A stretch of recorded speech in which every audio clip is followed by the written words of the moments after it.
Covid ಹೆಸರಿನಲ್ಲಿ ಖಾಸಗಿ ಆಸ್ಪತ್ರೆಗಳು ನಡೆಸ್ತಾ ಇರುವ ದಂಧೆ ಮತ್ತು ಸರ್ಕಾರಿ ಆಸ್ಪತ್ರೆಗಳ ಅವ್ಯವಸ್ಥೆಯನ್ನು ಸರಿಪಡಿಸಲು ಸರ್ಕಾರ ತಕ್ಷಣವೇ ಕ್ರಮ ಕೈಗೊಳ್ಳದಿದ್ದಲ್ಲಿ ಹೋರಾಟವನ್ನ ಮಾಡಲಾಗುವುದು ಅಂತ sdpi ರಾಜ್ಯ ಉಪಾಧ್ಯಕ್ಷ ಅಡ್ವೊಕೇಟ್ ಅಬ್ದುಲ್ ಮಜೀದ್ ಎಚ್ಚರಿಕೆ ನೀಡಿದರು.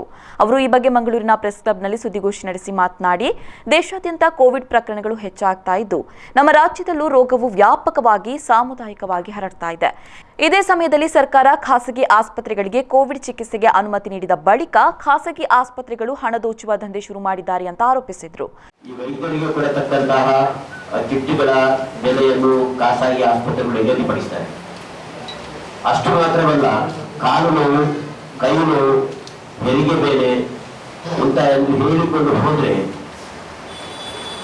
ಅವರ ಬಗ್ಗೆ ಕೋವಿಡ್-19 ಬಗ್ಗೆ ಪರೀಕ್ಷೆ ಮಾಡ್ತಾರೆ, ಮತ್ತೆ ಅವರಿಗೆ ಪಾಸಿಟಿವ್ ಇದೆ ಅಂತ ಹೇಳಿ ಬೆದರಿಸತಕ್ಕಂತಹ ಕೆಲಸವನ್ನ ಖಾಸಗಿ ಆಸ್ಪತ್ರೆಗಳು ಮಾಡುವುದನ್ನು ನಾವು ನೋಡ್ತಾ ಇದ್ದೀವಿ. ಇದು ನಿತ್ಯ ಈಗ ನಡೀತಾ ಇದೆ. ಕರ್ನಾಟಕದ ಗುಲ್ಬರ್ಗ ಇರ್ಬೋದು, ಚಿತ್ರದುರ್ಗ ಇರ್ಬೋದು, ಚಿಕ್ಕಮಗಳೂರು ಇರ್ಬೋದು, ಬೆಂಗಳೂರು ಇರ್ಬೋದು, ಮತ್ತು ಮಂಗಳೂರು ಇರ್ಬೋದು, ಎಲ್ಲ ಕಡೆ ಇಂತಹ ಒಂದು ವರದಿಗಳು ಈಗ ನಮಗೆ ಕೇಳಿ ಬರ್ತಾ ಇದೆ.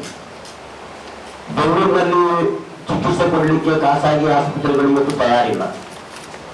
ಮಾತ್ರವಲ್ಲ, ಚಿಕಿತ್ಸೆಗೆ ಬೇಕಾಗಿ ಆಸ್ಪತ್ರೆಯಿಂದ ಆಸ್ಪತ್ರೆಗಳಿಗೆ ಅಲೆದಾಡಿಸಿ 8 ಗಂಟೆ, 10 ಗಂಟೆ, 12 ಗಂಟೆಗಳ ಕಾಲ ಈ ರೋಗಿ ಆಂಬ್ಯುಲೆನ್ಸ್ಗೆ ಕಾಯಬೇಕಾದಂತಹ ಒಂದು ಪರಿಸ್ಥಿತಿ ಮತ್ತೆ ಸನ್ನಿವೇಶ ಸೃಷ್ಟಿಯಾಗಿದೆ.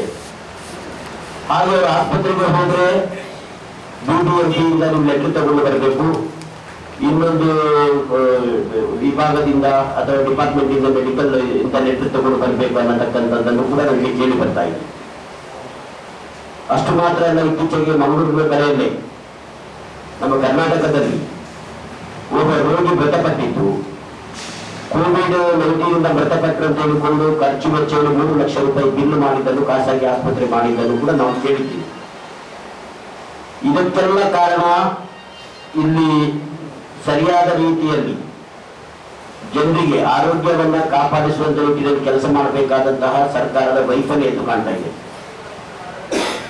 ಸರ್ಕಾರಿ ಆಸ್ಪತ್ರೆಗೆ ಹೋದರೆ ಅಲ್ಲಿಯೂ ಅವ್ಯವಸ್ಥೆ, ಸರಿಯಾದಂತಹ ಚಿಕಿತ್ಸೆ ಸಿಗ್ತಾ ಇಲ್ಲ, ಸರಿಯಾದಂತಹ ಅನ್ನ ಸಿಗ್ತಾ ಇಲ್ಲ, ಸರಿಯಾದ ರೀತಿಯಲ್ಲಿ ವೈದ್ಯರುಗಳು, ದಾದಿಯರು ಅಥವಾ ಬೇರೆ ಬೇರೆ ಆರೋಗ್ಯ ವೈದ್ಯಾಧಿಕಾರಿಗಳು ಅದಕ್ಕೆ ಸ್ಪಂದಿಸ್ತಾ ಇಲ್ಲ.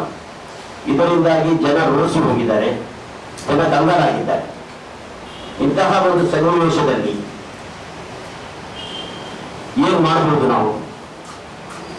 ಈ ರೀತಿ ಸರ್ಕಾರ ಒಂದು ದರವನ್ನು ನಿಗದಿಪಡಿಸುತ್ತದೆ, ಅದಕ್ಕಿಂತ ಹೆಚ್ಚುವರಿಯಾಗಿ PPT ಕಿಟ್ ಅಂತ ಹೇಳಿಕೊಂಡು ಖಾಸಗಿ ಆಸ್ಪತ್ರೆಗಳು ತೋರಿಸ್ತಾರೆ. ಬೆಳಿಗ್ಗೆ ಆತನಿಗೆ ನೆಗೆಟಿವ್ ಅಂತ ಹೇಳ್ತಾರೆ, ಮಧ್ಯಾಹ್ನ ಮನೆಗೆ ಹೋಗುವಾಗ ಪಾಸಿಟಿವ್ ಇದೆ, ತಕ್ಷಣ ಮನೆಗೆ ಆಸ್ಪತ್ರೆಗೆ ಬರಬೇಕು, ಆಂಬ್ಯುಲೆನ್ಸ್ ಕಳಿಸ್ತೇವೆ ಅನ್ನತಕ್ಕಂಥ ವ್ಯವಸ್ಥೆಗಳಾಗ್ತದೆ. ಇದನ್ನೆಲ್ಲ ಸರಿಯಾದ ರೀತಿಯಲ್ಲಿ ತೆಗೆದುಕೊಂಡು ಹೋಗಬೇಕಾದಂತಹ ಸರ್ಕಾರಗಳು ಕೂಡ ಯಾವುದೇ ರೀತಿಯಲ್ಲಿ ಕೂಡ ಸ್ಪಂದನೆ ಮಾಡ್ತಾ ಇಲ್ಲ. ಜನರ ಜೀವನದೊಟ್ಟಿಗೆ ಚೆಲ್ಲಾಟ ಆಡುವಂಥದ್ದು ನಮಗೆ ಕಂಡು ಬರ್ತಾ ಇದೆ. ಇದನ್ನ ಇವತ್ತು Social Democratic Party of India ಖಂಡಿಸ್ತದೆ. ಮಾತ್ರವಲ್ಲ, ಪರ್ಯಾಯ ವ್ಯವಸ್ಥೆಯನ್ನು ಸರ್ಕಾರಗಳು ಮಾಡಬೇಕು.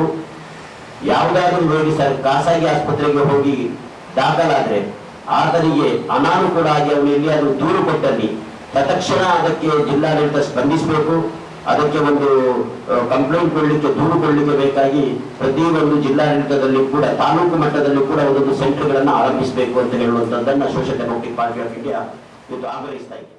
ಈ ಸಂದರ್ಭದಲ್ಲಿ ರಾಜ್ಯ ಕಾರ್ಯದರ್ಶಿ ಅಶ್ರಫ್ ಮಾಚಾರ್, ಜಿಲ್ಲಾ ಪ್ರಧಾನ ಕಾರ್ಯದರ್ಶಿ ಶಾಹುಲ್ ಹಮೀದ್, ಜಿಲ್ಲಾ ಕಾರ್ಯದರ್ಶಿ ಅಶ್ರಫ್ ಮಂಚಿ ಉಪಸ್ಥಿತರಿದ್ದರು.